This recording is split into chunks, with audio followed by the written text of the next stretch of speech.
সব নবীরা চারটা জিনিস করতেন। এক হলো আল খিতান, সব নবীরা খাতনা করেছেন। দুই নম্বরে হলো আন নিকাহ, সব নবীরা বিয়ে করেছেন। কোন বর্ণনা এসেছে ইয়াহইয়া আলাইহিস সালাম আর ঈসা আলাইহিস সালাম ছাড়া সবাই করেছে। তো ঈসা আলাইহিস সালাম তো এখনো মরে নাই, মরছে? উনি আছেন না নাই? কোথায়? আকাশে। অ্যান্টিক্রাইস্ট দাজ্জালকে হত্যা করার জন্য আবার নামবে, জোরে বলেন ঠিক কিনা? 40 বছর জমিনে থাকবেন। তো এই 40 বছরের টাইমে উনি বিয়ে করবেন কি করবেন না আমরা তো জানি না, ঠিক কিনা? এজন্য বিশ্বনবী বলতেন নিকাহ মিন সুন্নতি, বিয়ে করা আমি নবীর সুন্নাত। ফামান রাগিবা আন সুন্নতি ফালাইসা মিন্নি, যে আমার সুন্নতরে ভালোবাসে না সে আমার উম্মত হতে পারে না। এক নম্বরে সুন্নতে খাতনা, দুই নম্বরে নিকাহ, তিন নম্বরে মিসওয়াক, চার নম্বরে হলো উতুর, পারফিউম। সব নবীরা আতর দিতেন, আপনারা দেন তো? সুগন্ধি দেন তো?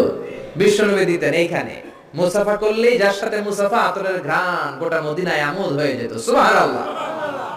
আবার কাজী নজরুলের মতো স্মৃতি করে স্মৃতির মাঝখানে আতর ঢেলে দিতেন নবী।